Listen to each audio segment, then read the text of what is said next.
Newspaper Briefing. My name is Double Gifts. This is the program where we bring you front pages of Nigerian dailies, basically, and we get to discuss them with our guests. I will introduce my guest later on in the program. I'll start off with the Leadership newspaper, and it says here, PDP crisis, state chairman divided over demand for Ayu's sack, single term for Atiku. It is ill-timed, unconstitutional, says chairman's loyalists. He must step down, opponents insist. Party chairman, NEC to meet as concerns mount over campaign council. The Daily Sun newspaper, it has here that crisis brews in Tinubu campaign as Adamu's men allege neglect. Accuse APC candidates of denying party chairs access to campaign council lists. Also, Obasanjo confers with IBB Abdul Salami, says he has no prepared presidential candidate. Also on the Daily Sun newspaper, Lagos missing teenage girl reunites with family in Bauchi. Atiku Ayu others for Shekarau's defection in Kano today. 2023 poll, Nigeria needs God-fearing president, says Khan.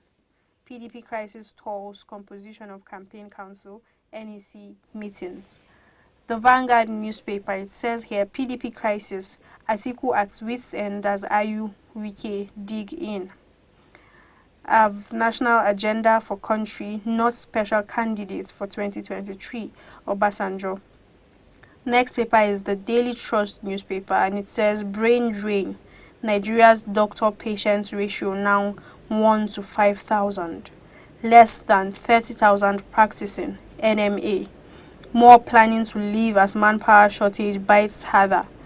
Minister advocates instant replacements for departing doctors. Why Kwankwaso/Obi alliance collapsed, Professor Alkali. Taj Bank gets approval to start 100 billion Sukuk bond. Bandits abduct 8 farmers in FCT community. Also 63 days after, Kaduna DPO kidnapped on duty, still in captivity. Aviation crisis unresolved despite $256 million release to foreign airlines.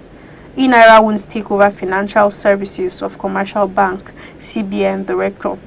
The next paper is the THISDAY newspaper, and it says here how Tinubu's zero commitment at London meeting forced Wike back to Atiku. Engagements between PDP presidential candidates, Rivers governor face saving. Obasanjo denies supporting any candidate, plans to disclose own agenda soon. Shekarau joins main opposition party today. The Nigerian Tribune, it says here PDP governors may prevail on Ayu to resign. It is too late to remove him, Melai, says governors not Atiku responsible for PDP crisis. Mayhem in Lagos Mile 12 over killing of transport union leader. Lagos lost 22,500 children to air pollution in 2021, government. Housing experts push for use of sawdust bamboo in place of cement and sand. We do not want precedent that will favor the North, Baba Ahmed. Atiku lands in Kano, Shekarau orders join PDP today. The Punch newspaper, it says here PDP NWC divided over Ayu, chairman's fate uncertain. I have no problem being loyal to Wike, Makinde, deputy national chairman, Arapaja. Party in dilemma over successor if Ayu resigns. Spokesman says NWC not divided. Atiku others receive Shekarau back to PDP today. Obasanjo touts national agenda. The Nation newspaper, which is the last paper, it says here Obasanjo, I have no preferred candidate but national agenda. Ex-president visits Babangida, Abdul Salami, Ugwanyi. ASU to review 6-month-old strike, why government can't ban union by Falana. Also, how Nigeria can benefit from stable oil markets. Those are the newspaper headlines. I'll go on a short break. When I return, I'll introduce my guests and we'll be discussing these newspaper headlines with you. Please stay with us.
Welcome back. I have my guest with me in the studio, and he is Mr. C.B. Clifford. Good morning, Mr. Clifford. Good morning, Gift. How are you? I'm fine. Welcome to the program. Thank you. And how was your weekend? It was fine. Would start off with the story that interests me actually, because all through last week we've been talking about the meetings in London. Basically, the APC presidential candidates, the Labour Party candidates, Governor Wike, Atiku, all of those people were in London. And then, interestingly, a headline here says, how Tinubu's zero commitment at London meeting forced Wike back to Atiku. Through last week, we didn't get details of most of those meetings. Yeah, exactly. We were only making predictions and all of that. And then, this kinds of brings out, should I say, certain details about this meeting. A proposed merger. Exactly. So what are your thoughts on this? Well, from what the THISDAY newspaper said, I think a merger with Wike being the PDP governor in Rivers State would also aggrieve the leader of the APC in the state, and it could also result into further crisis. So I think the presidential candidate being Tinubu is still trying to be cautious here, because if there's an alliance with the governor of Rivers State, who is a PDP governor, automatically he becomes, if he moves to the APC, he becomes the leader of the party in the state, and that would undermine the former minister for transportation. So I think these are some of the issues they considered, and then had to, should I say, fine-tune their arrangements, because I still believe there could still be a working, even if they won't tell us openly that there will be an arrangement. They can still have an underground arrangement in order to keep every party members in the state comfortable. That's what I feel. Okay, so do you see this bringing about peace at last to the PDP? Because other headlines said the governors of the PDP are actually, they might prevail to make sure that Ayu resigns. Ayu is the chairman of the PDP. So, those were part of Governor Wike's demands. And also, last week, it was alleged that the PDP presidential candidate actually said he agreed to Wike's terms and then he's ready to work with him. So do you see all of this being peace at last for the PDP? Even though Ayu is yet to resign, but the talks are... If Ayu resigns, it wouldn't boil down well with some party members. There will still be issues because... well, you can't please everybody. Yes, Ayu is supposed to complete his constitutional tenure. And then you're saying Ayu should resign because Governor Wike is not comfortable with him being the chairman of the party. No, it's not about Governor Wike being uncomfortable. But that was one of the demands of Governor Wike. Yes, and that was due to an earlier agreed pact that said the presidential candidate and then the party chairman cannot come from the same zone. But the PDP from the beginning did not respect the zoning formula. They didn't respect that. If they respected that, they wouldn't be having all these issues now.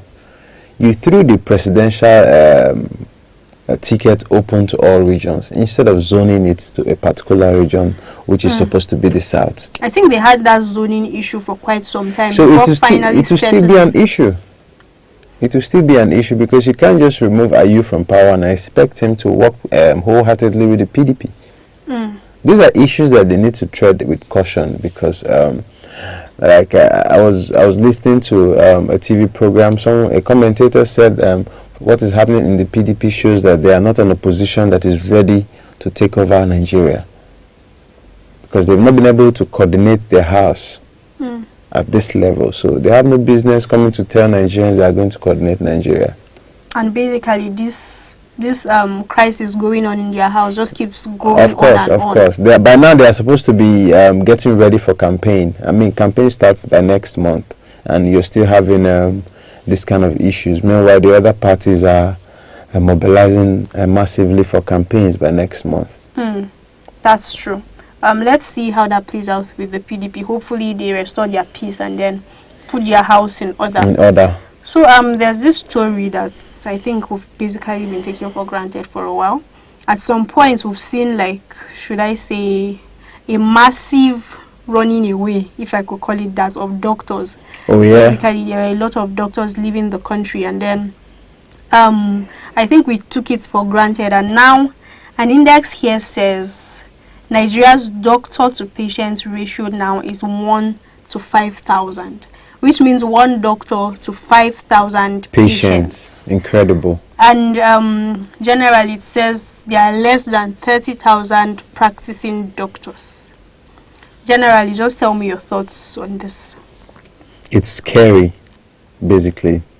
It's very scary, and the reason is because the government have refused to pay attention to the health sector. I mean, if you look at, put yourself in the shoes of those doctors, if you could find your way and get to maybe Canada or US or even the UK, I mean, you earn almost 1.5 million naira monthly, which is something you can never earn here. You can never. In fact, doctors earn not so much, and they're expected to do so much, you know, and the nature of their job is very sensitive, and they have to be well paid, as it is in saner climes, you know. So government should look at how to, should I say, manage these talents and use them for our own national benefits. Because if you allow these doctors keep leaving for greener patches, at the end of the day you find out that we're just left with very few who are not even, should I say, really professionals. Qualified. Yeah. And then the minister is advocating for instant replacement of departing doctors. I don't know how that is supposed to happen, because I think actually the medicine profession is one where you have to undergo some serious amount of training. Well, there are a lot of unemployed medical professionals. A lot of them are unemployed. I mean, some of them after youth service, they're not even placed, you know. They just return back home and then start doing private consultancy. I mean, so if you look at absorbing some of them, in fact, immediately after youth service, absorb them into the system where they practice, where they served. I don't think there could ever be more than enough doctors. Yes, we need as much as we can get in the system. This is bad, actually. 1 to 5,000 patients is terrible. It's a huge gap. It's a terrible gap, yeah. And then as we speak, there are a lot of them also that are planning to leave the country. Yes, so it could even increase to 1 to 10,000 if care is not taken. And then it's just, as you said earlier, the government is actually neglecting the health sector. We've seen them go on strikes severally. Even the president travel abroad to get treated. So what do you expect? Because they don't even trust in the capacity of their own medical workers. But if you invest in them, give them the appropriate equipment to practice, make the environment enabling, I mean, you see they won't have any need to leave. Pay them well, give them incentives, give them housing allowance, give them car allowance, give them all these things that will not even give them reasons to look elsewhere. I mean, but then if you go there, your house is free, your transportation is free, why would you want to come back to Nigeria? Exactly. So moving on to education now. Over the weekend, ASU had another meeting to review its 6-month-old strike, and then it looks like they are drifting towards an indefinite strike as it is right now, because the government they are not coming to a compromise. That's ASU and the government, they are not coming to a compromise, and then allegedly it's headed towards an indefinite strike. And then I keep asking, the 6-month-old strike, I mean, was it planned to be actually 6 months? I thought it started from 1 month and then like that. So ideally that was supposed to be indefinite. So what are your thoughts on this? It's actually very unfortunate that we don't get to talk about any positive thing when it comes to government policies in this country. You look at the health sector, there's issues. You go to the educational sector, there's issues. You look at the sports sector, there's issues. Everywhere. I mean, what I keep wondering, what would it take for the government to just settle ASU once and for all? I mean, even if it means cutting on the allowances of all the members of the National Assembly for just 1 month. Do you think that would meet I'm up? just saying, if there is no money, which I know there is money, all members of the National Assembly, let's say 20% just for a month be deducted from their salaries and settle ASU with it. I mean, because these people, some of them, if I'm not mistaken, they go home with over 38 million naira every month as a senator. I mean, wastage of resources on areas that are not important, and you leave youths at home for this long. Some of them will get pregnant, some will go into crime, some would lose interest in returning to school, some of them would die because if they have been in school, they won't go there to find them. Exactly. You know, so they'll be occupied. They'll be occupied. So it's actually very, very bad that government just keep postponing these issues. I mean, they could resolve this issue in just a round table meeting. What is the way forward? This is what is ought to do. CBN, release this fund of money for ASU. It's as simple as that. But I don't know why they play politics with everything. Well, they hold another crucial meeting today, so let's hope that turns out positively, because each time we see ASU in the news, it's frustrating. Exactly. Yeah.